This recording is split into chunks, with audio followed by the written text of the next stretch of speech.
For the QA with microphone. Yes, exactly. And yeah, and there will be students who will bring the yes. Okay, maybe we'll after the 10 is it's over, then yes. What about? That's basically one volunteer will take the microphone so that we have two microphones. I see. Okay, Yeah, yeah. so when you are finished with the Sounds presentation, good. okay? So and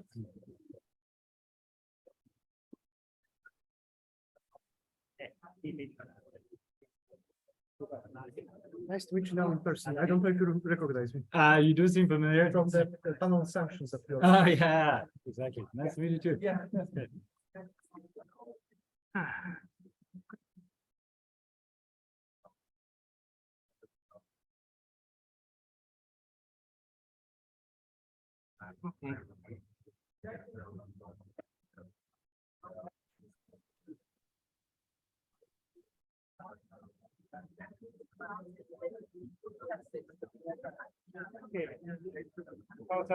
I'll give you 15 minutes. Warnings. A warning, yeah, yes, exactly. Maybe half an hour, 15 minutes, 5 minutes. Yeah, just because there's no watch in it, right? But, I mean, I'll. ciao, ciao. Massimo, io devo finire, allora una serie di cose. Ma poi devo venire.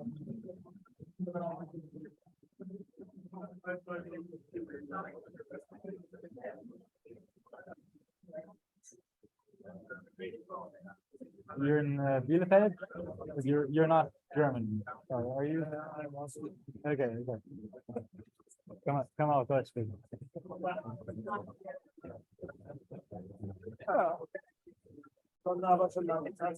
Okay, okay. Ich habe deinen Namen schon mal gehört, aber was arbeitest du? Was machst du?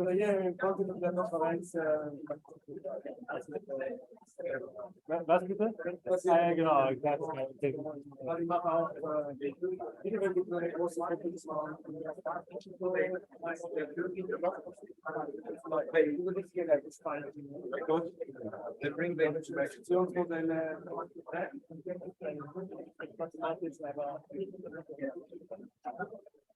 Cool. Und manchmal, ich gehe manchmal so zu so Asian-based Modeling-Konferenzen, das ist ja immer ganz interessant. Ja, ich weiß nicht, also irgendwie so kleinere Sachen. Also in London gibt es da manchmal der Joint Farmer, dann manchmal so Sachen. Die Bank of England. Ja, genau. Und der, wie hieß er jetzt, der Andy Haldane von der Bank of England, der ist ja jetzt nicht mehr da. Also der hat sogar eine Weile lang mal so Workshops gemacht.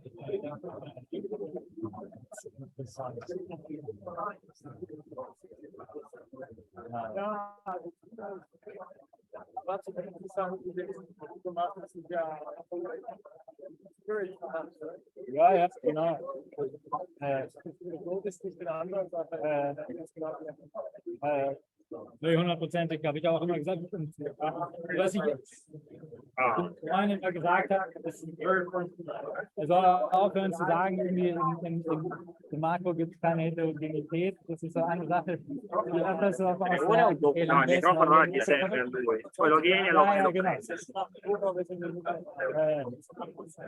Und das andere, was ich immer finde, ist manchmal die Modelle sind immer sehr nett, aber manchmal ist es so empirisch so nicht besonders ärgerlich.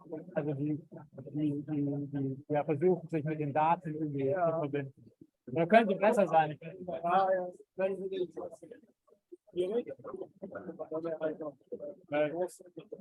Ja gut, aber unsere auch.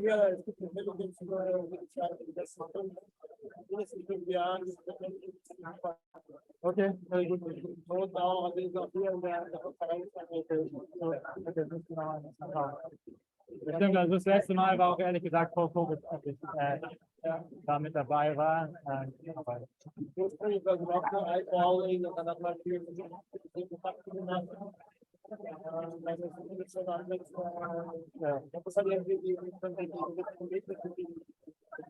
ja, Distanz ist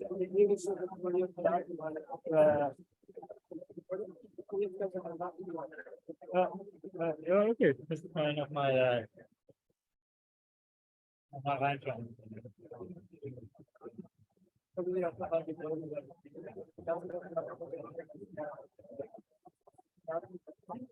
Ja, ja.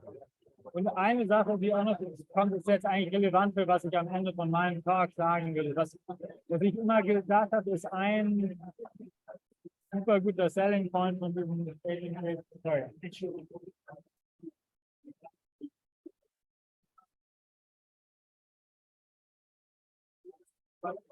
It's fine if it works.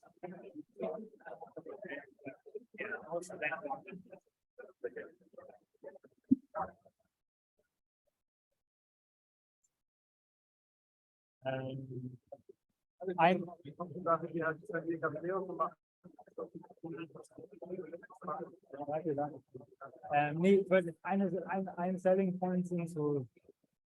Da können wir vielleicht nachreden, wenn es irgendwie anfängt. Sind wir schon hinterher.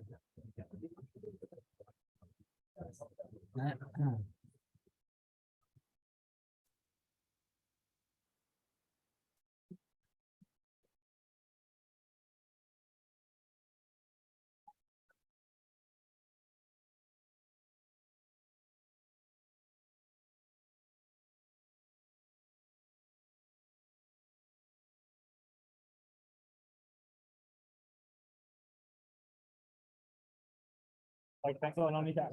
Also,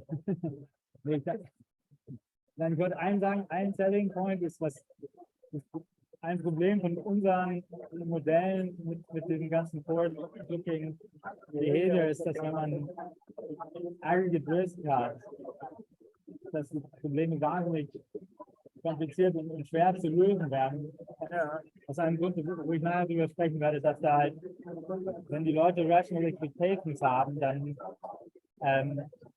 würde man gleich diese ganze Cross-Section Distribution State Variable in der Terminal Equation. Das ist eigentlich.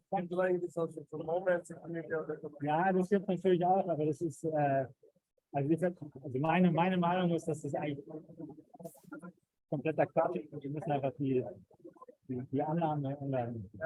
Also Rational Expectations rausgreifen. Ja.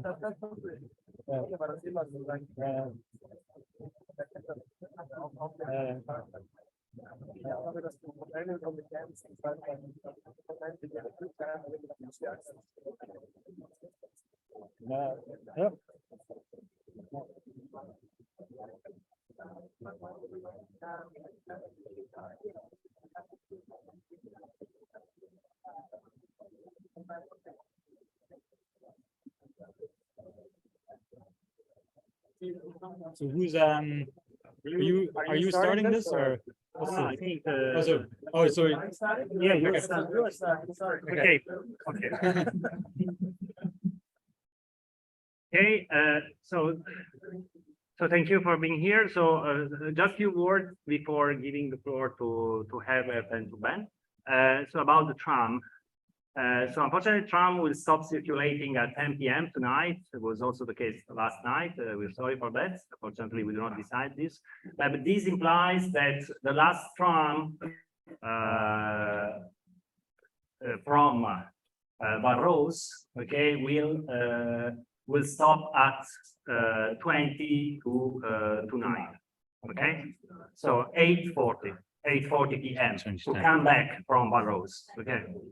No, 8:40 p.m. Okay, so it would be great. So because of that, we anticipated the start of the social dinner to 6:30. So it would be great, okay, if you can just move there and slightly before. And anyway, so the dinner will start from 6:30. in any case, it's good that you get by tram there, but Barros Castle is also in the city center. So for those of you, I mean, I know having the tram is great, but I mean, also it is also nice to have a nice walk from there towards the city center. Okay, in case, so don't be stressed if you lose the last tram. Okay, just to let you know. Okay, thank you, and please the floor is yours. Okay, so it's my great pleasure to announce the speaker of our second plenary talk. For those who don't know me, I'm Herbert David. So this is the talk funded by the, sponsored, I should say, the Journal of Economic Dynamics and Control, which is a nice old tradition at the CEF conference. The JDC is sponsoring the talk. So we are very happy that Benjamin Moll is giving this talk. I think many of you for sure know him and his work. Benjamin has been working on heterogeneity and the effect of heterogeneity on the micro level, on macro dynamics, growth, inequality, also in the context of different types of policies. He has done this using very sophisticated mathematical models and methods, but also with a strong perspective on the empirical regularities that we need to explain, we need to address. He has published this in all the top journals he wants to publish, and so I think it's a very good speaker for our conference, and I'm very much looking forward. So I'm very happy you're here. Please go ahead, yours.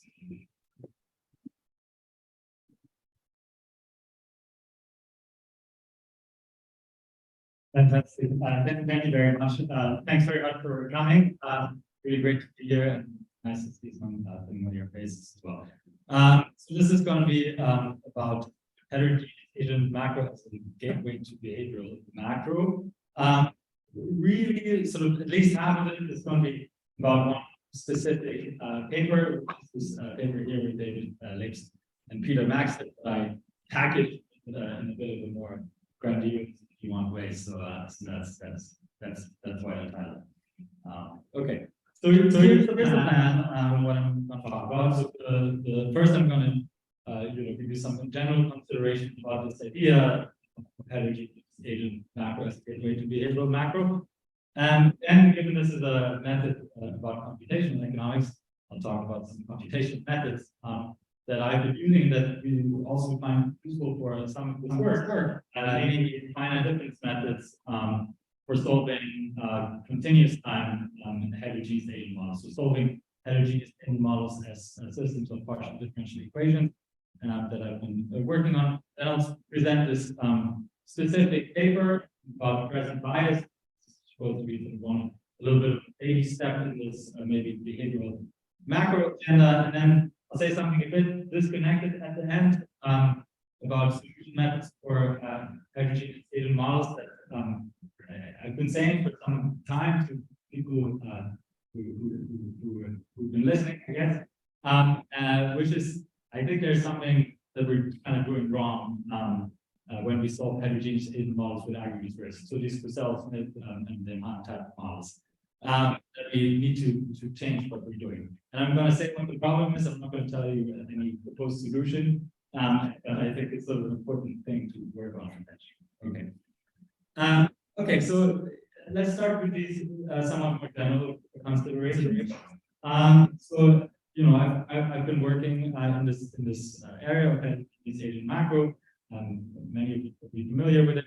I would describe the philosophy of this field as really trying to build things from the ground up, really taking seriously regularities, what we know about consumption behavior, what we know about savings behavior of people, but also similarly in firms, and then trying to put those into our models and then fleshing out the implication for macro policy and aggregate fluctuations. And I would say, I don't know, it's fair to say that this is a pretty successful research program that also many people here in this room have contributed to over the last, I guess, 30 years. I'm a way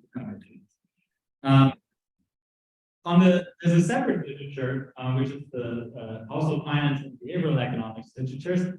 And what these literatures sometimes find is some empirical findings that I would say are hard to rationalize with standard sort of fully optimizing behavior. Right, so your very classical model that we often write down in basic math. Here's some examples: pension savings. Why people save so little? Why do these not just credit card borrowing? Why do people have both these huge credit card balances, where you have to pay out really high interest rates, but at the same time liquid wealth, where you get much lower interest rates? Mortgage financing. I'll show you an example in a second.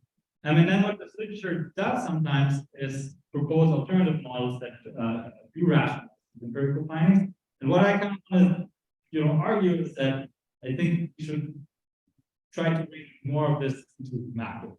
Okay, so the logical question, I guess, is does incorporating such behavior into our macro models change our thinking about macro policies and fluctuations? And one, I think, promising way of doing that is to do this in heterogeneous data models. Okay. Here's one example, just to be concrete, of what I have in mind, which is about mortgage refinancing.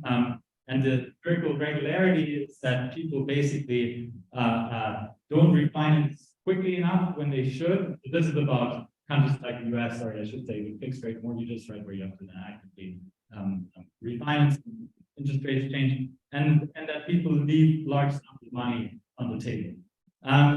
There's a very nice paper from Denmark where you do have fixed rate mortgages here by Anders et al.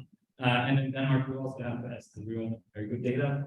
And they have these findings here. On the left here, you can see this, is essentially it computes a way of like how much money you can save, what they call incentives here, by refinancing your mortgage.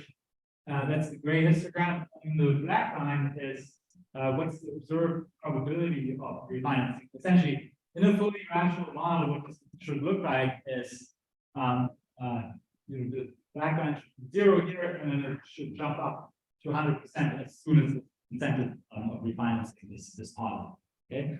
And the data doesn't look like this at all. Okay. Instead, lots of people who should refinance through the lens of the simple model don't refinance. Similarly, people have that's the graph on the right, long refinancing delays. So this is sort of a hazard function of refinancing, and you can see there on the x-axis is quarters with positive incentive, which again is the same thing as on the left side. So something that tells you how much money you're leaving on the table by not refinancing. So how much should be refinancing? You can see people, with positive incentives for 12 or 16 quarters, so 3 or 4 years still don't refinance. Okay. The paper also has some other things in there that basically say you cannot just explain this with these sort of optimal inaction models with fixed costs in terms of the timing when people refinance. Instead, that looks more like this sort of inertia or novel child behavior. Okay. Questions that as economists usually don't think about is where what the hell is going on, like where does this come from? And so second, does incorporating this change our thinking about macro policy? So and that's exactly what I'll do later in part of the talk. But just to be clear, this is just one example. There are many more such findings. And I guess the point is, whenever there's such a finding, maybe it's worth thinking about putting those into our macro models. I also want to contrast what I'm going to try to advocate a bit with the existing behavioral macro literature. There is obviously a pretty well established behavioral macro literature. There's an NBR working group on behavioral macro. Many important contributions to the literature. But the most theoretical work in that literature, at least until a few years ago, uses representative Asian models rather than homogeneous Asian models. And I'm probably a bit biased here, because of my background, what I work in. But I sometimes or usually struggle to think about how to connect representative models to what we see at the lower the ground, basically. In particular, microdata. And so what you often see is more of a sort of top-down approach, I would maybe call it, where you sort of pick the behavioral biases to fit macro data. Say typical things, you have a hum-shake pulse response function, and then you stick something in your model to generate that. Maybe it's a bit unfair or a bit too negative. To me, at least, this sometimes feels a bit reverse engineered. Okay, and I want to say instead, what may be a useful way of approaching this is instead to start from the ground up and do this in heterogeneous agent models, where you start from empirical findings about individual behavior. And then again, the nice thing about heterogeneous agent models is that these are usually sort of designed to connect with micro-empirical evidence. Okay? And indeed, in these household finance and behavioral and psychology literatures, we obviously have exactly that type of micro-empirical evidence. Okay? And what I'll try to do in this talk, or one part of this talk, is a baby attempt at doing this, namely this paper with Babson and Maxett on present bias. But you're starting to see a bunch more papers that are trying to put it here and there. Here I'm listing some references, it's probably a bit out of date. And I think that's a really exciting thing happening. And I'm basically trying to preach a bit that there should be more of this, right? Okay. That was my introduction, big picture thing. Now I'm going to completely change gears and do something very specific and talk about computation methods. Okay. In particular, some computation methods that are useful for solving these kind of models. And then in the next part, you'll see how I'm putting it sort of together. So what I'm going to talk about is here finite difference methods for solving heterogeneous Bayesian models. Just as background readings, this part of the slide is based on a paper of mine with four co-authors. There's some mathematicians which they speak about solving continuous time heterogeneous Bayesian models. And because this is a computational economics conference, one thing I wanted to alert you to is there's a website with many codes for solving these kind of models. And the key idea here, as I already said, is solving heterogeneous Bayesian models as systems of partial differential equations. And I'll try to convince you that there are some computational benefits to doing that relative to traditional discrete time methods. And I should say, sorry, I said this earlier, my slides here, right, are on the conference website, and they're also on my website, and the link was on the first slide. So if you want to look up these readings, you can, and there's more to come in a second. You can do that via the links on the slide. Okay. Just to tell you a bit more about this literature, so we wrote this paper a bunch of years ago, so that's 2022, but that's because it took us like 8 years to get this published. We wrote this in the early 2010s.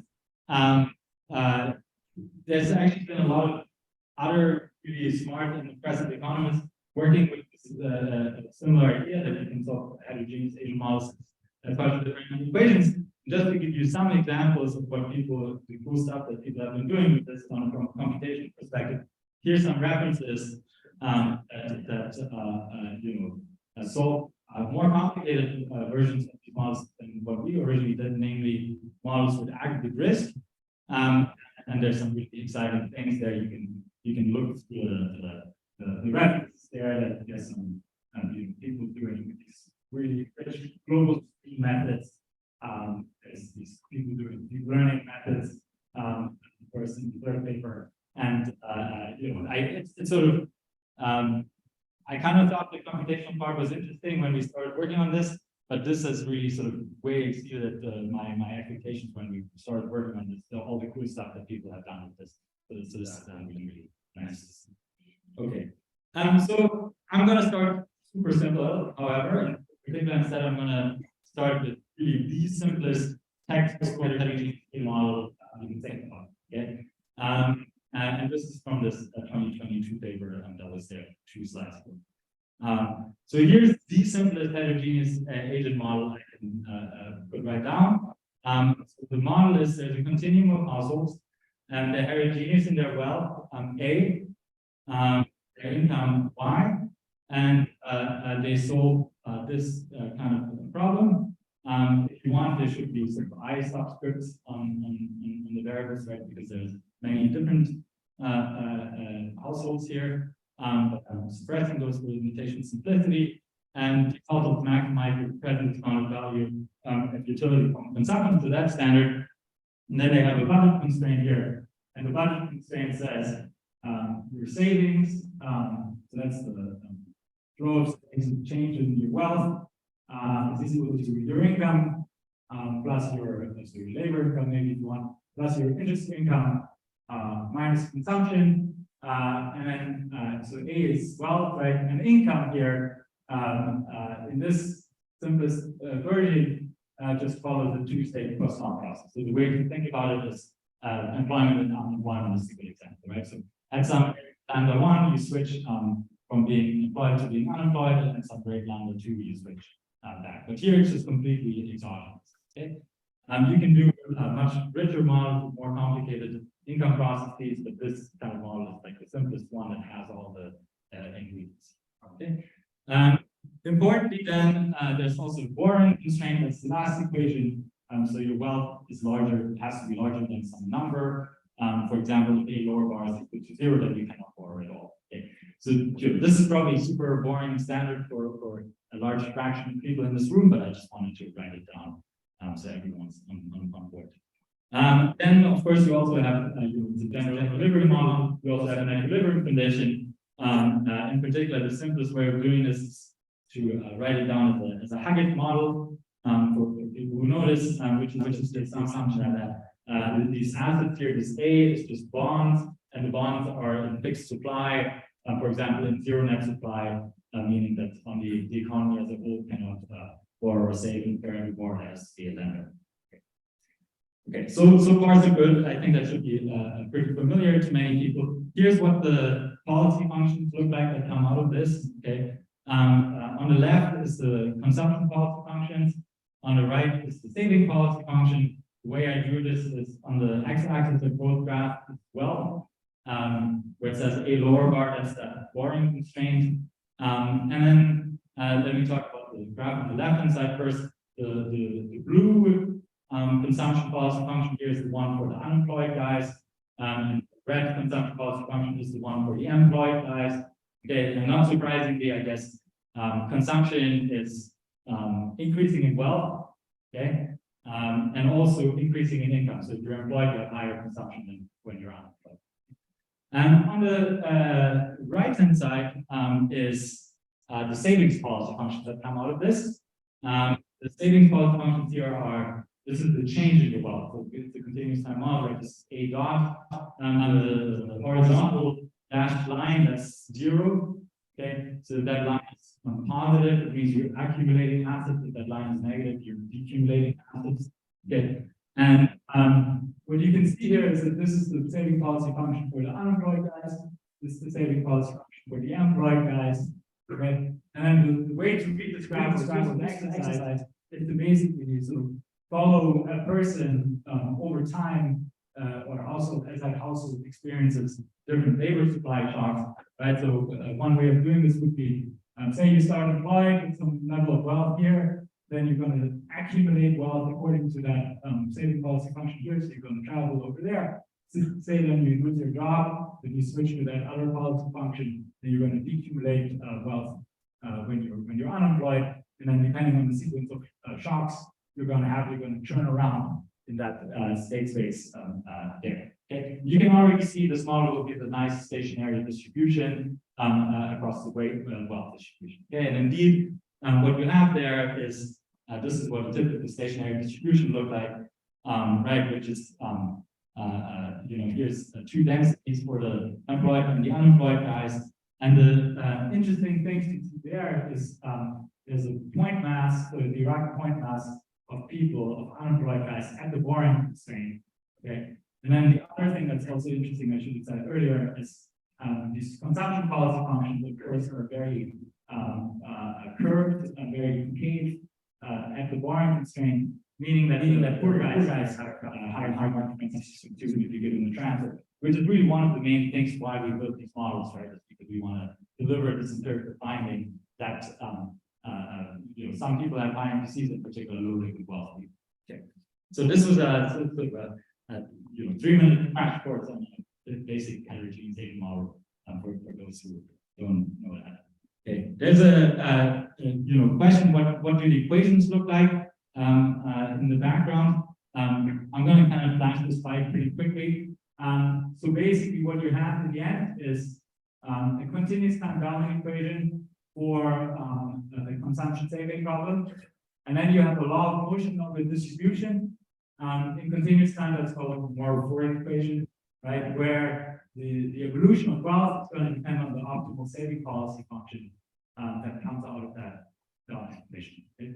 And then you have a market clearing condition, which determines the equilibrium interest rate. Okay?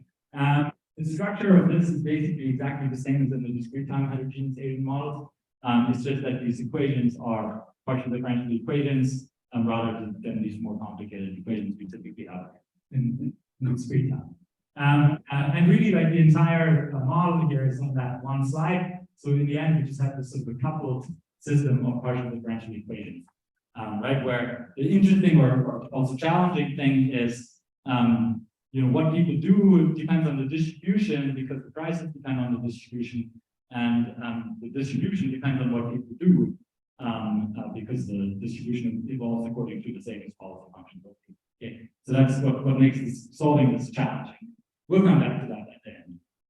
Okay, so now computational methods. So how do you solve this? Okay, so I'm going to show you in a slide or 2 slides, I think, how you actually solve this using these finite difference methods. But just to show you what to look out for, I just wanted to tell you where I see sort of the advantages of doing this in continuous time rather than in discrete time. The first thing that's kind of nice in continuous time is how you handle warrant constraints.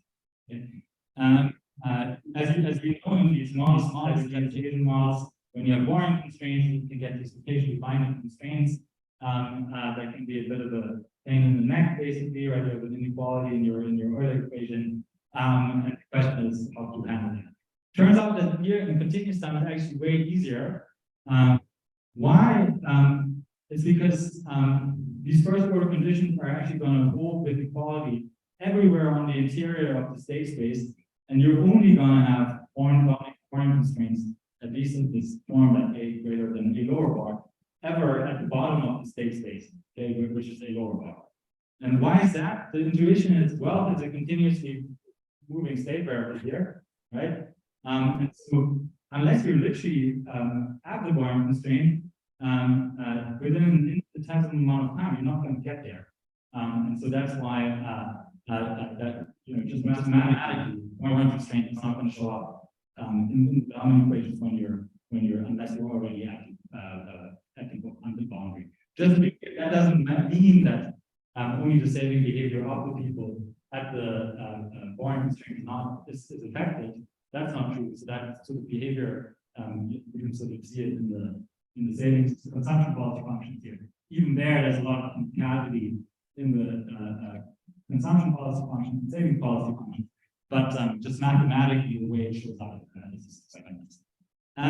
Second is an advantage that I like to call so tomorrow is today in continuous time, right? What I mean by that is, right, in discrete time, you will have a first order condition, which is in this kind of model, this would be something like your marginal utility of consumption is equal to beta times your expected marginal value of wealth tomorrow. Okay, but in continuous time, right, there is no such thing as today and tomorrow. It's like tomorrow is today, and instead the first order condition you're going to have something like this here, which will be marginal utility of consumption is just equal to your marginal value of wealth today, which is the thing that's relevant. And then what's nice is the first order conditions basically become completely static, and you can very often, most of the time, solve them by hand. Okay, right here, you're given the guess value function. Here, the marginal value of wealth, which is just a number, okay, and then you just find consumption by doing this number to -1 over n.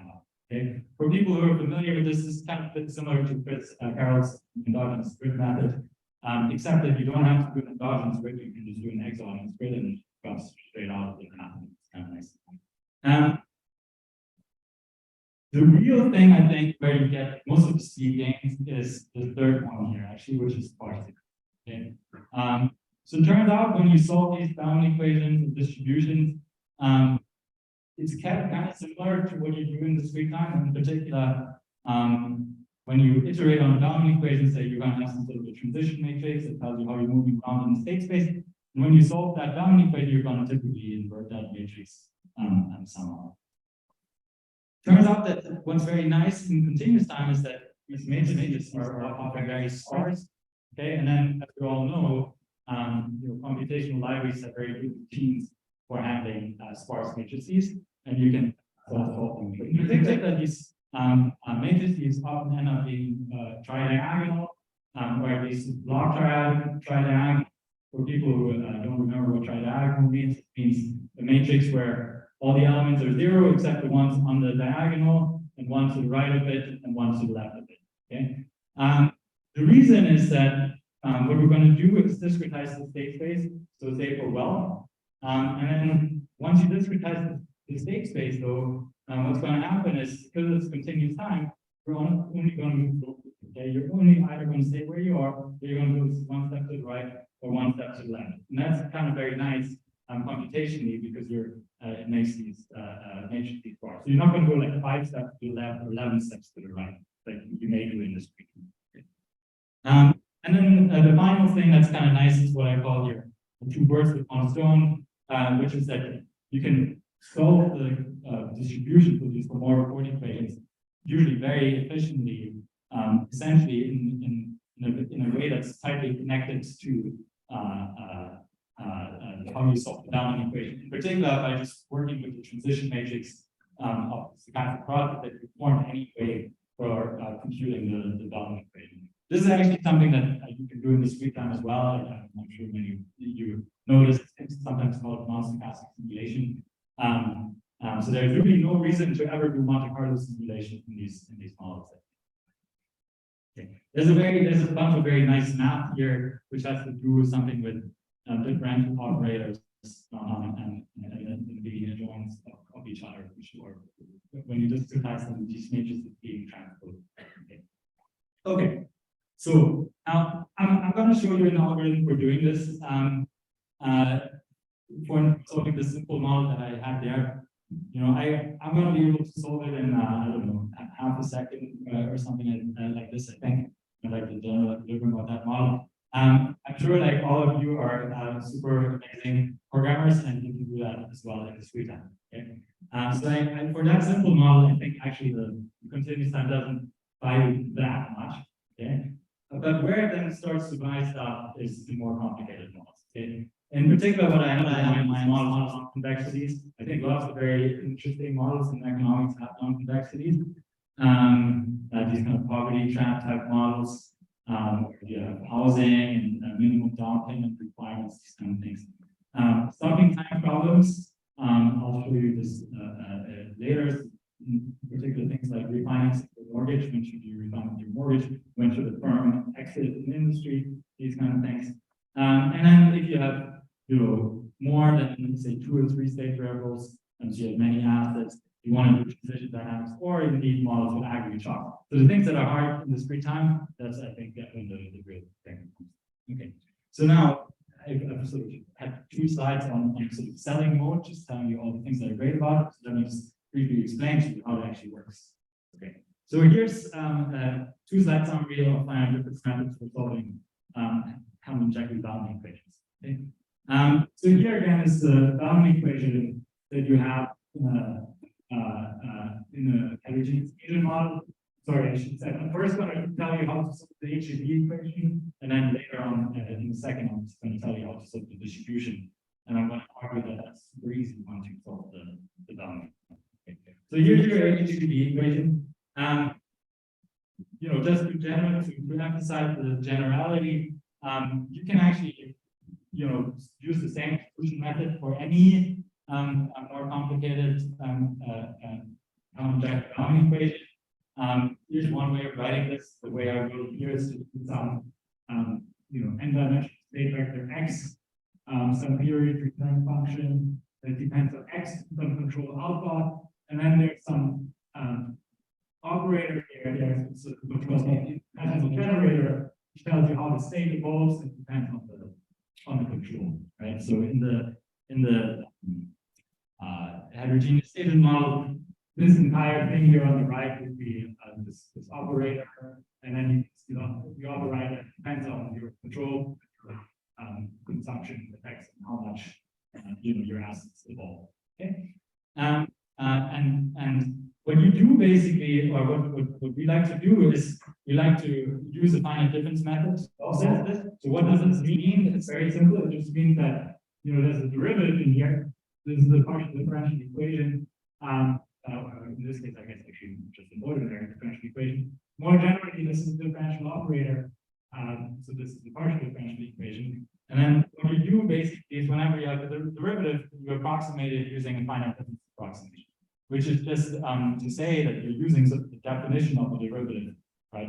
Which is sort of like the value at some point minus the value at the point before divided by delta x. That's the finite difference approximation.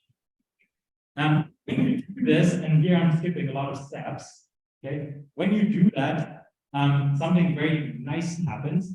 Okay, in particular, you end up with this kind of a system of equations here, which rather than being a complicated partial differential equation, once you discretize the state space, the right one is I'm taking the state variable x here and I'm putting it on a grid. Okay. And then once you put the state variable x here on a grid and then approximate the derivatives using the finite difference method, you just end up with a very nice system of non-linear equations where these bold-faced letters here say that this is a vector, and this A here is a matrix. Okay. So you convert it to complicated infinite dimensional problems, partial differential equation, where you have to solve for a function just into a finite dimensional problem where you just have to solve for a vector. Okay. Just as a comment, the way I wrote it is this R vector here, which is the discretized period return function, depends on V, also the transition matrix depends on V. Why does that happen? That happens because you have this max operator here.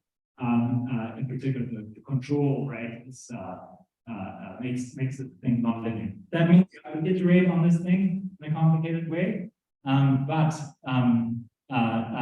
it's something that can be done actually quite efficiently. In particular, the nice thing that happens is the matrix A here, okay, will be very sparse. In particular, it will be tridiagonal or block tridiagonal here. Okay? Here's a graph to show you this. Okay, so what's this graph? So this is in MATLAB. MATLAB has a very nice command. It's called SPY, SPY, where you can take a sparse matrix and graph it. Okay, and then what this returns is a graph that has white wherever there's zeros, and it has blue wherever there's non-zeros. Okay, and the way this matrix here is exactly the matrix that comes out of an Iagari model. Okay, in particular the one with the two income states that I had before.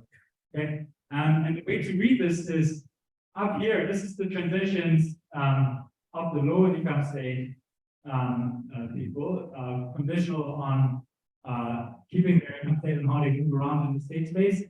This is the transition of the high income state people moving around in the wealth state space. And these two non-zeros here are people switching their income state. Okay, so the way to read this is basically you can. I've probably looked at these kind of graphs for too many times in my life, too many hours and minutes in my life. But I can sort of at this point understand how model works by just looking at this kind of matrix. Okay, so basically, you can see here there's non-zeros on the diagonal and one just below. That means people are decumulating well. Okay, they're moving to the left. Here, the way to read that is these guys are accumulating wealth, so they're moving to the right. And then there's a threshold wealth point at which even the high income guys, they switch to decumulating wealth. Okay, you can actually see that. So if you go back to the saving policy functions, right, all the things you can see in that saving policy functions, like the low income guys decumulate, high income guys decumulate up to some point here where it intersects zero. You can also set in that transition matrix. Okay, So there's a lot of economics, I guess, in these transitions. This is my point. Okay. And basically, you just discretize it, put it on a computer. You have to iterate on it, but it's super efficient because it's all sparse, and you solve this quickly. I'm going to speed up a little bit. So you can also solve these full heterogeneous agent models, not just the Bellman equation, but actually once you've got the Bellman equation, solving the distribution is actually very easy. Here's what the discretized system ends up looking like if you have a full heterogeneous agent model. And you can see, this equation looks exactly like what I showed you earlier. It's just now there's an equilibrium price as well, so the interest rate. Okay, and then you have to solve for the distribution to a noting by G, the discretized distribution. So this is sort of the histogram across different points of the state space. And in order to solve for the distribution, what you have to do is you have to solve an eigenvalue problem for that corresponds to, like, you have to find basically the eigenvector, that's the distribution G, corresponding to zero eigenvalue of the transition matrix across the state. For people who know their discrete time, market processes, it's exactly the same mass. Just, in discrete time, the stationary distribution of a marker process is the eigenvector corresponding to the unit eigenvalue of the transition matrix. In continuous time, it's just that rather than that eigenvalue being 1, it's 0. Right? As a general thing, whatever is 1 in discrete time is 0 in continuous time. Okay, that's a good thing to remember. It's like the period length, right? And so that's kind of how this works. Okay. And then you solve this on a computer. Okay, so that was my methods interlude. So now let me apply this and also bring it back to this idea of suppressive bias, behavioral macro, and building that up through heterogeneous agents. Okay. And I think I'm going to have to speed up a bit, but I think that's okay. So this is about present bias, and present bias, I mean, for those who don't know it, so basically beta delta discounting, just to be clear. He has this very long tradition actually in economics. There's this very nice paper by Strauss from 1956, beautiful paper if you've never read it. Where the key idea is that people may have dynamically inconsistent preferences, and they also may alter that dynamic choices. And the nice point that Strauss has is that basically our standards of exponential discounting, sum of beta to the t u of ct is like actually sort of the one case where you have dynamic consistency rather than dynamic inconsistency. Okay? There's a particular form of dynamic inconsistency that I would say has received strong empirical support, which is present bias. So beta discount. This goes back to again in the 90s or 80s. Okay? So there's this whole literature that says, whenever people make sort of investment decisions or consumption saving decisions, this could matter. Now, if we think about macro, in particular macro policy, monetary and fiscal policy, those operate primarily, or one large chunk of it operates by affecting household consumption and saving decisions, which is the largest point of GDP, right? So the C in the C plus I plus 3 is a big thing, and we think monetary and fiscal policy affect those. Okay. These are exactly the leading examples of the type of dynamic choices you think would be affected by present bias. And so basically, what we thought would be a worthwhile exercise is sort of ask the question, to what extent does present bias alter the impact of these policies? Okay, so the monetary fiscal policy. And somewhat to our surprise, this hadn't really been done very much. Okay. So to be clear, I've already said that whenever I say present bias, I mean beta delta preferences or quasi-hyperbolic risk indicators are the same things. Okay. So here's what we do. In this particular paper, we develop a partial equilibrium. I'll come back to that in a second. Heterogeneous agent model with, on one hand, rich household balance sheets, and then on the other hand, present bias preferences. So if you want, and I'll show you this in a second, It's basically like a fancy IAGARI model, like the version of the fancy IAGARI model with like housing and mortgages, and we just put present bias for our system there. Okay. And then the goal is to understand how the interaction of present bias and these rich household balance sheets affects the policy transmission. Okay. Here's just a summary. This looks like this model that shows the equations as well. So on the asset side, we're basically going to have some liquid wealth, some liquid housing. On the liability side, we're going to have credit card debt and fixed rate mortgages. So this is about countries with fixed rate mortgages like the US or Denmark, where we have this empirical motivation. And then very importantly, we're going to have liquidity constraint. Okay. And then on the present bias side, we're going to have naive present bias. And I'll come back to what that means. So it means that people are not sophisticated enough to realize that they have this present bias. We're currently working on a revision for this paper. Obviously, the referees that you can't do, you have to do sophisticated, so that's what we're currently doing, and everything still goes through it as long as you have not complete sophistication. As a second. Okay. And just scope of the paper. You know, I've written a lot of papers about monetary fiscal policy, and they're really just kind of complicated, generally heterogeneous models. I've drawn these kind of diagrams before. Maybe some of you have seen this, how complicated the transmission mechanism is in these kind of models.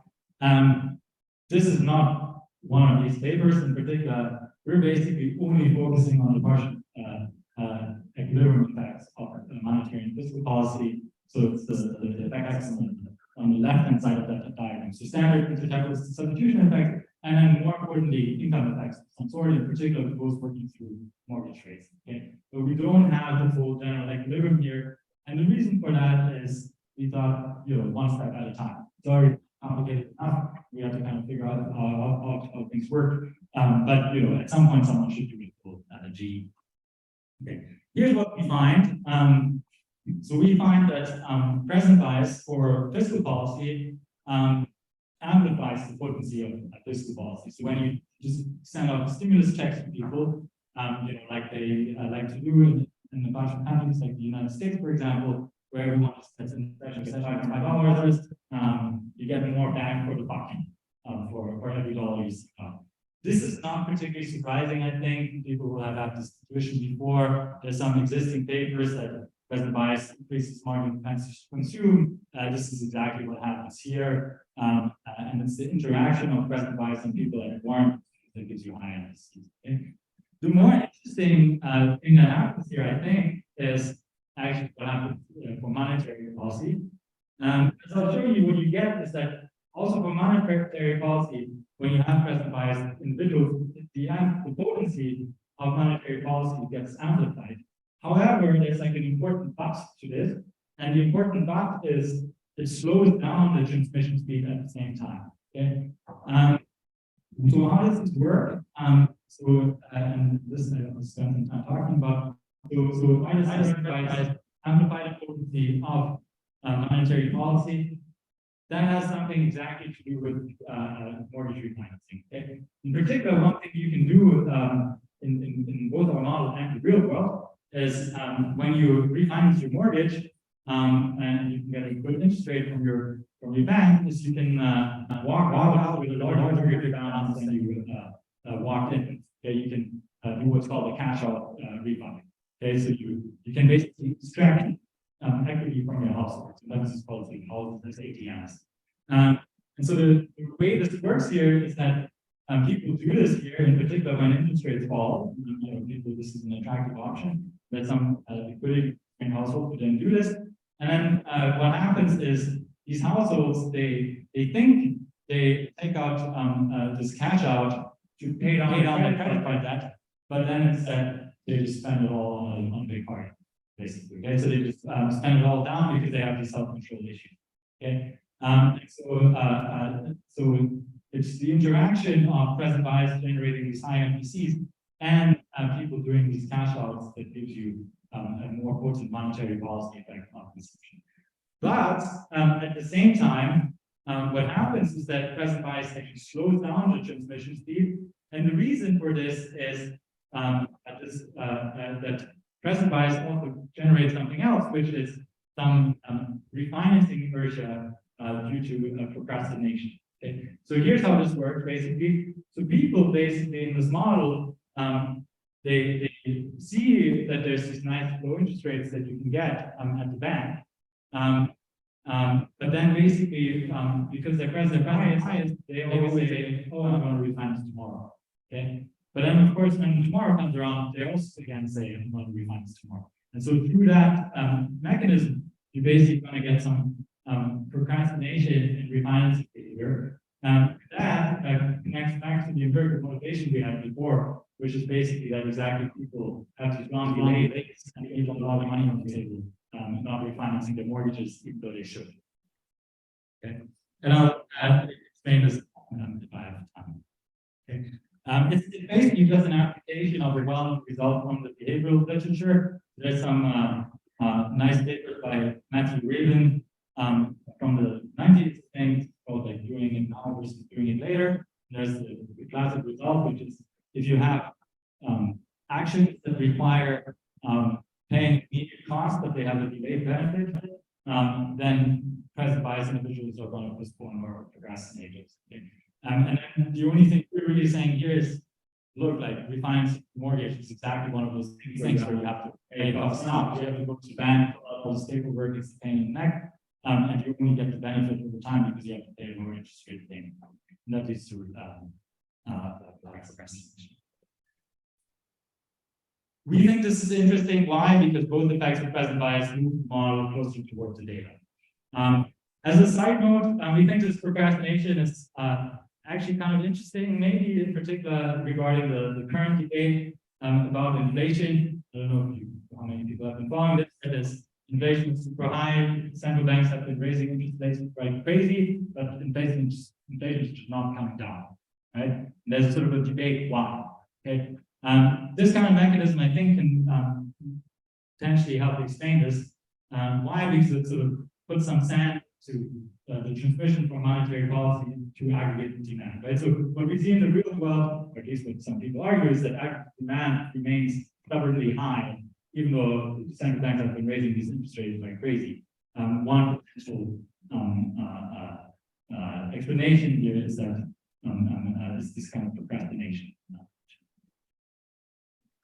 There's a math contribution that I probably won't have time to talk about in the slides, which is how to do present bias continuous time. Maybe I'll talk about that briefly.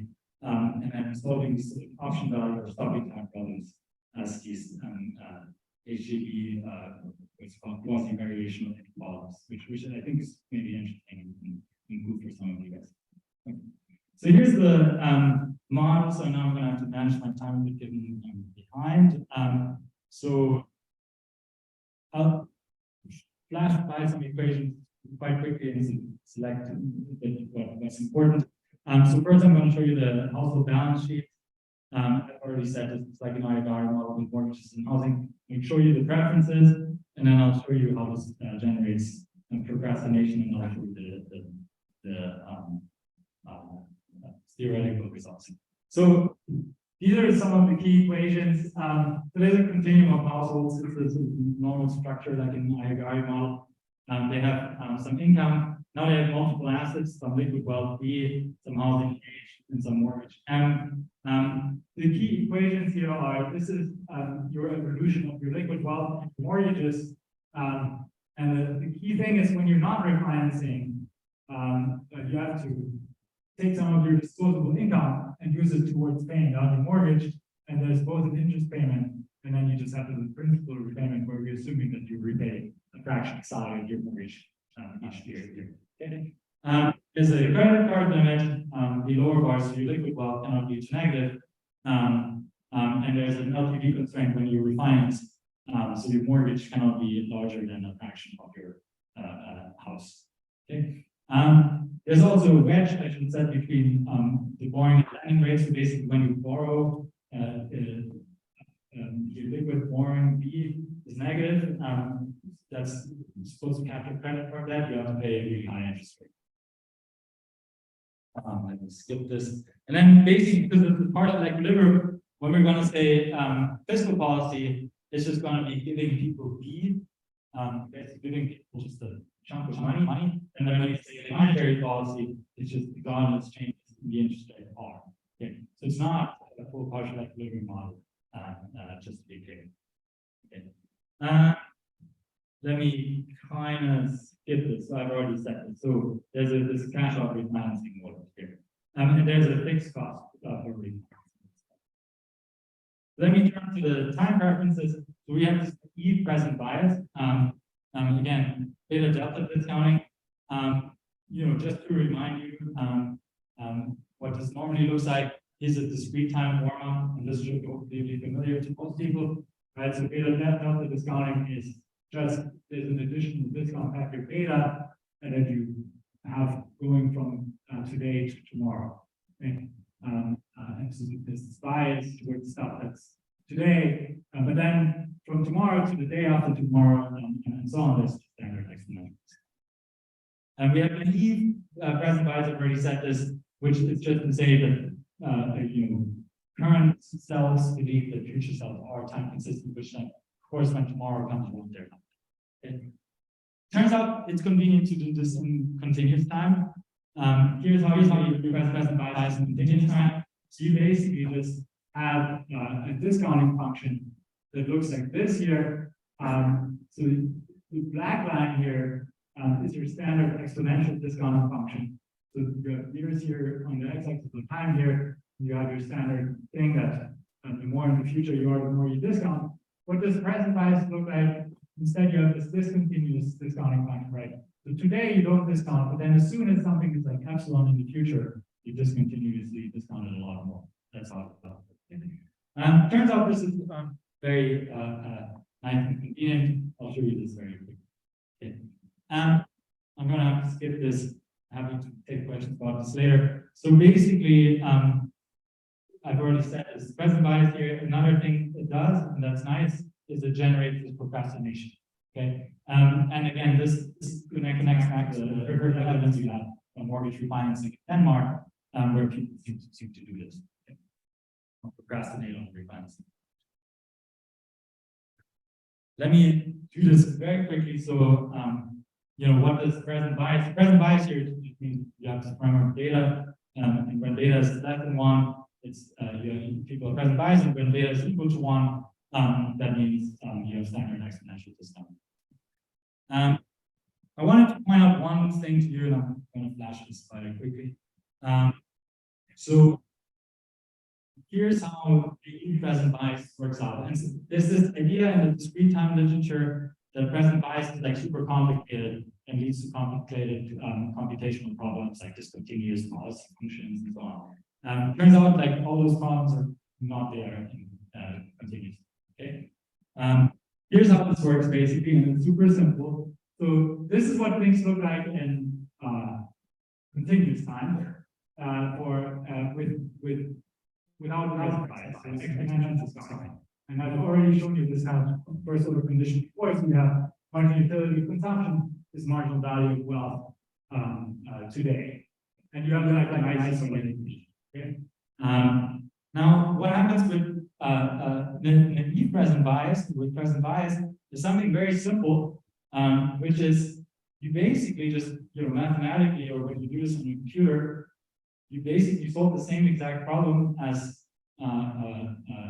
that you do normally without present bias, and then you just stick this data into the first order condition. Okay, so it's super simple. Everyone can take a Ferris model and do this. So you basically just take the first order condition, stick the data in there, and when beta is less than 1, you have the present bias. And what you can see basically straight from there, something quite nice and simple, which is straight from there, you're going to get the finding that present bias individuals are going to overconsume relative to their exponential counterparts. Skip this. Okay, just results. I'll do this quickly. Shouldn't be too surprising. So this is an impulse response function to fiscal policy. So this is if you just give everyone $1,000 in the background, and in the new revision, at least there's a government budget constraint that's not essential. And basically the main thing you see there is the red line is higher than the black line, okay, which is to say that when you give people $1,000 in our model, you get with present bias, you get more bang for the buck than if you don't have present bias. Okay. And the key there is this interaction between present bias and people and constraints. Okay. This is what monetary policy looks like. The lines to compare are the black line and the red line. Forget about the dashed line for a second. And the key thing you see there is that if you sort of look at the area under the impulse response function, you do get more action also with present bias. This is a 1% interest rate cut. But on impact, you actually get less action. Okay? Why is that? Well, it's due to this refinancing procrastination. Okay? The interest rates fall. In the exponential model, everyone who should refinance does refinance, and then some of them do cash outs and consume some of these interest rate savings. In the present bias model, people procrastinate refinancing, but then when they do refinance, they're gonna consume a lot of it, and so then you get this more, bang for the buck, but with some delay, which we think is kind of interesting. And you can actually get these sort of hump-shaped impulse response functions that are usually kind of hard to get in these kind of models. Here, this hump is very mild, I guess, but in other parameterizations, you can get it. Okay, let me just summarize it again. For this specific paper, this is a graph that shows you basically the main takeaways in one slide. On the left is fiscal policy, on the right is monetary policy, and this is always the impulse response is rescaled relative to the exponential case of the one case, and you can see for fiscal policy you unambiguously get more action. For monetary policy, you also get more action, but with a delay. Okay? So now I want to take the last 5 minutes to say something totally different. I think I'm actually very curious what people think. I'm very happy to talk about this afterwards. Okay, so I purposely phrased it in a bit of a provocative way. So I want to say kind of what we're doing next week. Okay. Okay. So as we all know, there's an extremely important model class for macro, which is heterogeneous age models with aggregate risk. Okay. If you want to think about financial crises and take microdata seriously at the same time, say that would be the type of model you want. There's classic papers how to do this. This is from the 90s by Gustav Smith and Roger Hahn in particular. And as these guys figured out very quickly is that when you have rational expectations and general equilibrium, which are things we usually like, right?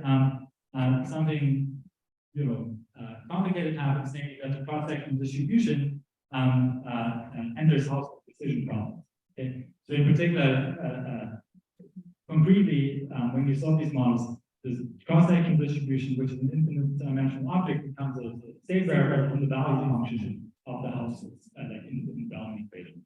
Okay? Interestingly, I don't know how many of you have thought about this. This is true, even though households don't really care about distribution, right? This is standard competitive equilibrium models where people are infinitesimal and only care about pricing. But nevertheless, this happens, and I'll explain why on the next. Okay. There's lots of extremely impressive advantages for solving such models, and people here in this room I'm seeing have worked on this. I listed some beginning, some at the beginning, but also some discrete time advances. Okay. My argument in the next slide, in the last 2 or 3 minutes, is going to be essentially, I think we're spending a lot of intellectual and computational horsepower solving what's sort of, if you think about it a bit, maybe a nonsensical problem. Okay, and so here's how this goes. Okay, so here's the problem, and the problem is rational expectation. Okay, here's the problem with rational expectation in heterogeneous age model. Okay, and the useful thought experiment is to say, suppose I live in one of our models. What do I do? Okay, so suppose I live in Crusell-Smith 1998. Okay, that's a simple one. Okay, and suppose I care about the interest rate and maybe wages, but let's focus on interest rates for concreteness. Okay, really what I care about is this is a time path for interest rates. This not the most recent graph. But this is kind of what this looks like moved around. And what I really need to forecast, what happens to that. But then what I do in these models is I realize that in equilibrium, the interest rate depends on the entire cross-sectional distribution, right? Because it's a general equilibrium model. And then because I have rational expectations, what I do is I'm like, oh, now in order to forecast the interest rate, I have to forecast the entire cross-sectional distribution of wealth. Okay, so that's like, if I want to think about should I take out a mortgage or not, in the euro area, I'm going to say, oh, holy crap! Now I'm going to have to forecast the entire cross-sectional distribution of wealth and mortgage holdings of the entire euro area. Okay, now and essentially, rather than forecasting the prices directly, you forecast the distribution. Okay, this is what really makes the solution so hard, and that's why the distribution shows up in the value function of houses. Now, I think the useful question to ask yourself is, do we really think people do this? Okay, and I mean, personally, definitely don't. Okay, I don't try to forecast everyone's, definitely not everyone in this room, definitely not everyone in the entire euro area if they want to know what's happening to the next year. Okay, so what I want to say is, I don't know, I think it's kind of clear to me, at least, I think we should probably drop rational expectations about equilibrium prices in heterogeneous agent models. Okay, I think it would be a huge payoff for doing that. In particular, you can sort of kill two birds with one stone. On the one hand, you make the model more realistic, and on the other hand, you actually make the solution much easier and feasible. Okay, now what I'm much less sure about is what should we have instead. And I think that's the interesting question. So what should replace rational expectation? If you think about this a bit, seems to me that what you want to have is some sort of assumption whereby people form expectations about prices directly, right? Coming back to this, when I try to think, should I take out a mortgage? I just try to, figure out what I think is going to happen to interest rates directly rather than trying to forecast the distribution. And maybe import some ideas from the expectation formation literature. Maybe you can somehow take these expectations from the data, given we have a nice survey expectation, something like that. Okay. Note this is kind of different from what Crusell-Smith do. Sometimes people ask it, in which people forecast prices using moments of the distribution. For example, the first moment. I also don't think people do that, right? It's not like people are like, oh, I need to forecast interest rate, I need to know about the distribution in the euro area. That also kind of makes sense. Okay. But how exactly should you do it? I don't know. Okay. In summary, it's sort of only a problem, not a solution. But again, I think it's kind of a cool thing to think about. And if you could do something well there, this would open up a lot of cool stuff we can do. Okay. Conclusions. I'm sorry for going over time a bit. Just quickly, regarding the specific paper, we have this paper present bias and applies to household balance sheet channel macro policies, in particular fiscal and monetary policy, with that interesting wrinkle that the monetary transmissions slow down because of procrastination. More generally, again, I think there's this interesting agenda potentially of using these heterogeneous agent macro models as a gateway to behavioral macro, and having sort of a bottom-up approach rather than top-down approach. And I wrote something, research agenda piece 2-3 years ago at some point. And then the final thing I've already just said, heterogeneous agent models with aggregate risk. We, I think, spend a lot of intellectual computational horsepower solving a problem which really shouldn't be one. Okay, I'm going to stop there. Thanks very much for listening.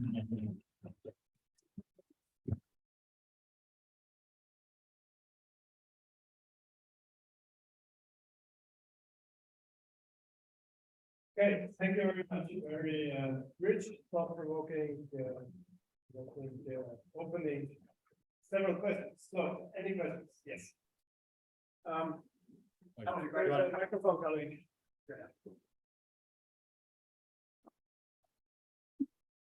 That was great. I agree with almost everything in it. I would just offer some perspective on the discrete time versus continuous time point. I think there are two claims that are made about continuous time models. One is that they are miraculous, and the other is that they are convenient and perhaps useful for intuition. And the ones that are miraculous, I think, are wrong. In that, for example, in the Black-Scholes model, the assumption implicitly is that the rate of trading goes to infinity. It's the time interval goes to zero.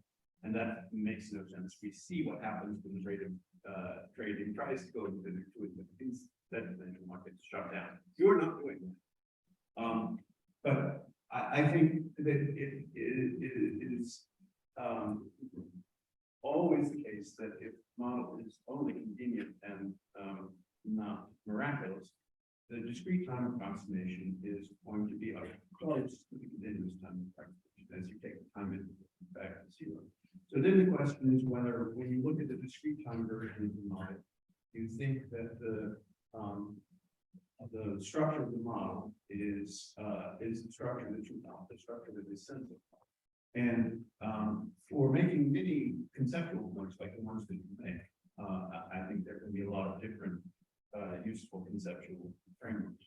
But if we want to do is match the model, for example, to microeconomic household data, where since the frequently we've known that the data are very well represented by a process where there are transitory shocks and permanent, then you want a model that in discrete time can capture the transitory and permanent shocks. And so it's really just a matter of the degree of fidelity that you want your model to have to the micro data or to the macro data, versus the degree of sort of convenience that you want to have for solving it quickly and getting insights. And I wonder whether you would endorse it or differently. Yeah, great question. Thanks, Chris. I would mostly endorse it with one wrinkle. So yeah, for sure, I'm not saying that anything miraculous. It's just some nice things happen, and they make things convenient and sometimes faster in computation. And they're exactly the things I talked about on the slide. I don't think there's a trade-off. It's one way I understood your question. That you seem to say that someone is a trade-off between that with continuous time you can capture or match worse your model to discrete time data. I don't think that's true. I don't think it's better, but I don't think it's worse.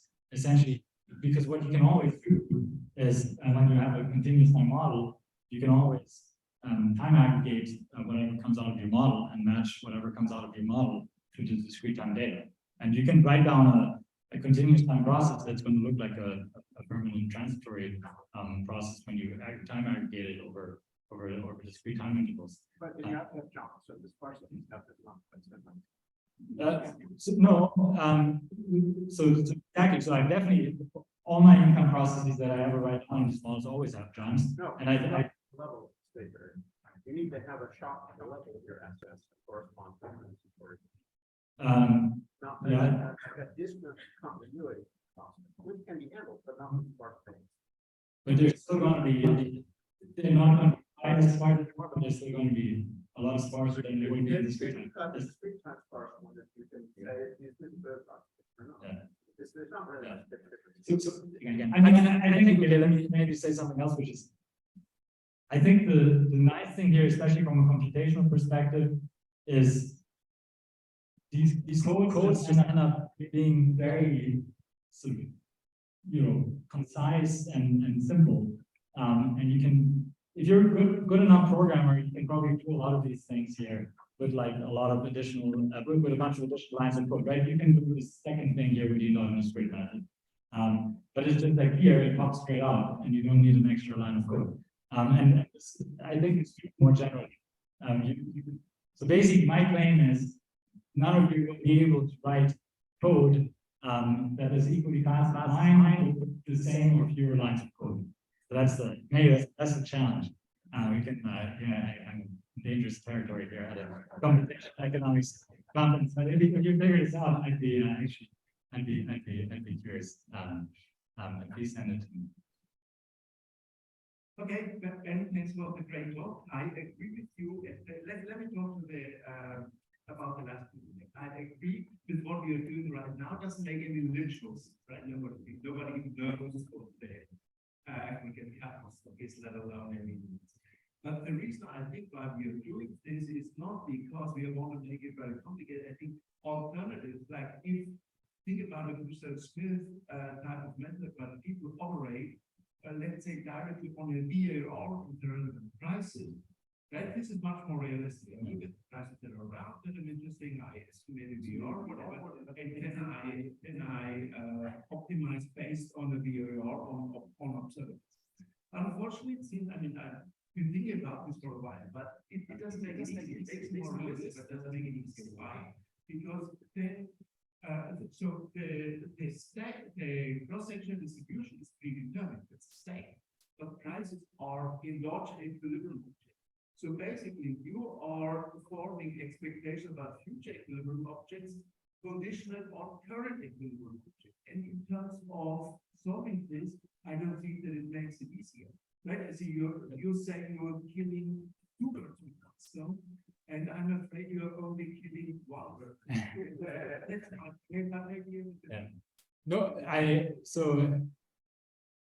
I'm it's a great comment and question. So yeah, so there are already some people who do something a little bit like what I'm saying here, right? Forming expectations for prices directly.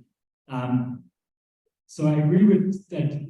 It depends on how you do it. And all I'm saying is I somehow have this intuition, but it's really not more than that. It's just an intuition that there's something one can do there where one can kill these two birds with one stone. That's all, really. And it just seems like, I don't know, like again, okay, you can only, okay, here's something you can definitely do, and which then wouldn't be very good. That would definitely kill two birds with one stone, which is you can just say people, I don't know, have completely backward-looking expectations about prices, right? That would definitely solve the entire problem, right? Like, or you can say people have no expectations about prices or something like this, and they're completely myopic and always think they're going to stay constant.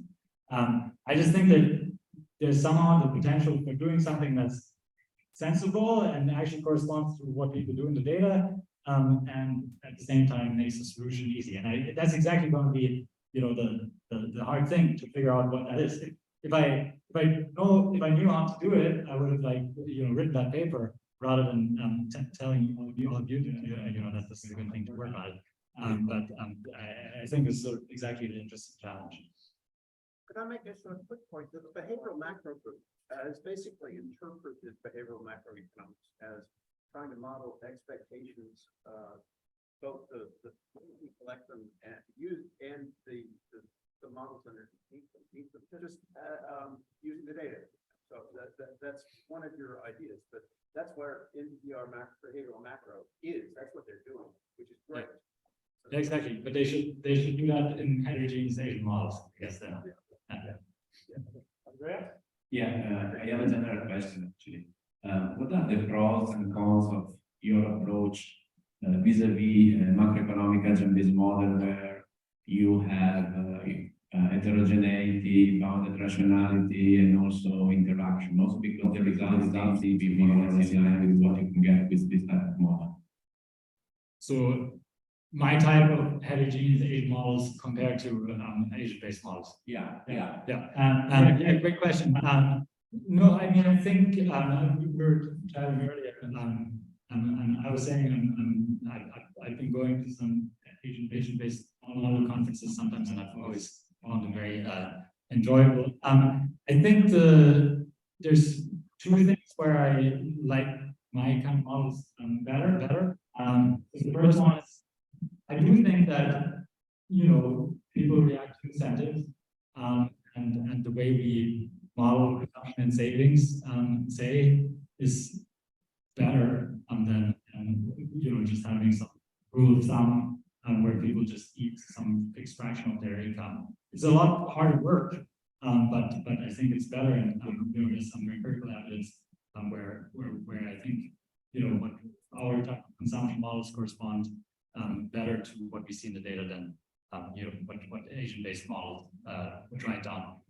Related to this, and I've been saying this whenever I go to Asian-based model conferences, I think what we're better at more generally is matching models up with microdata or with data at all. I think what I've sometimes seen in Asian-based model conferences is that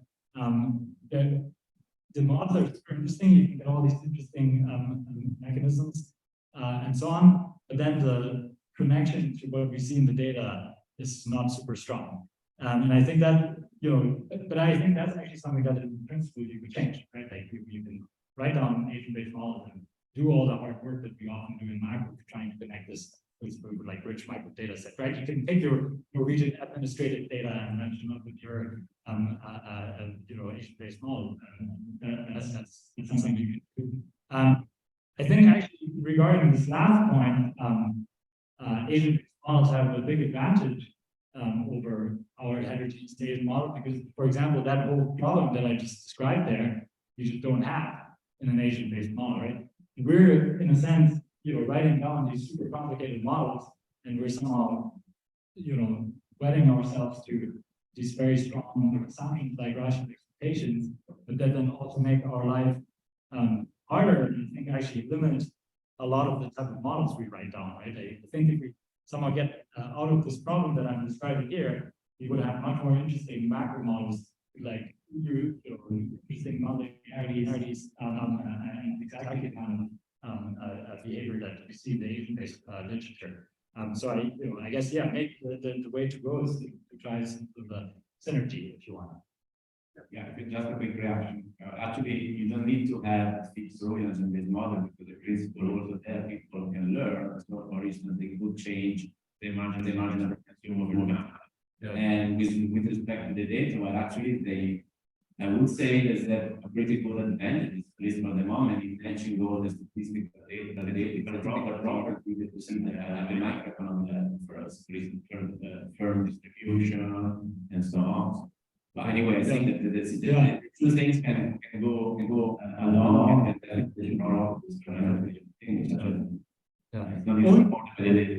only about equilibrium prices, by the way, right? Like I would still keep rational expectation about, say, my income process in this kind of model, but just the equilibrium prices is the thing where it doesn't make sense. I view it as more, it's not like it's more like assumptions rather than here's one model and there's another model and they're completely separate. And so exactly. I think maybe we can just learn from each other. I know. I just wondered along this line if you had a principle for when rational expectations are good or not. I mean, if people raise any objection to the original rational expectations environments, and in fact, you go back to Lucas' early papers, and he said, well, we can this is an outcome of the long run process, and the learning literature on that. Why do we switch to equilibrium prices? Is it conceptually different? Or no, I think that's a fair point. No, I think that really I'm a Chicago PhD Lucas student, so I'm obviously then brainwashed if you like to like rational expectations. But it's more like here the problem really is just that you make the model it's really hard to solve. Like that's the main problem I have with it. Apart from that, it still seems like it's a sensible and simple assumption that sort of the benchmark that occurs.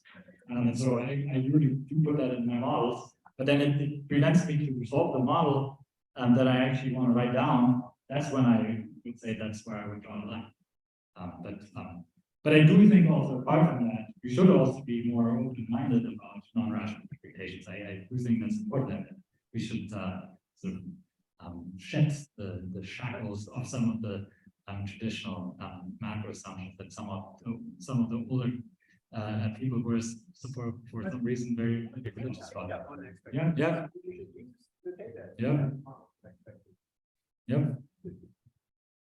Okay, so I think we are out of time. So thank you very much again. And,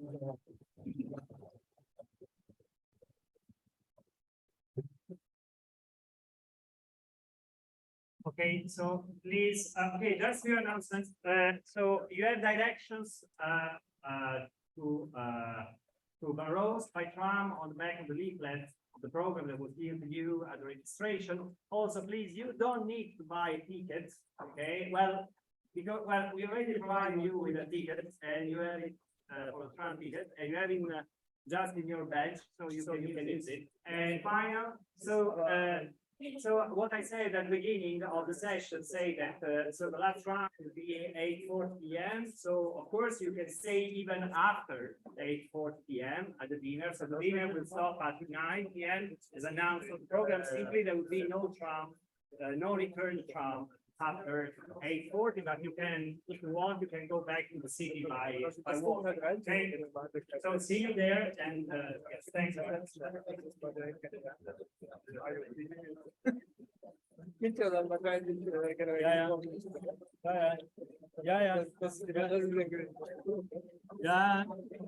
Ja, aber das ist ja okay. Also man hat das dann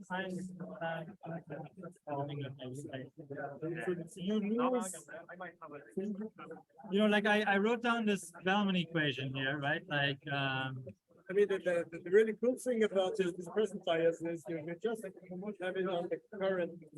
Yeah. No, exactly. Current control, and otherwise it should be spaced the same, right? I mean, that's but the point about non-rational expectations, right, is Well, no, I don't. well, think so. here, like I don't think so, yeah. this A operator here, right? Normally we put a rational expectations operator in here, which is exactly the transition matrix of the process. I don't know, we can put something else in there. It's fine. Yeah.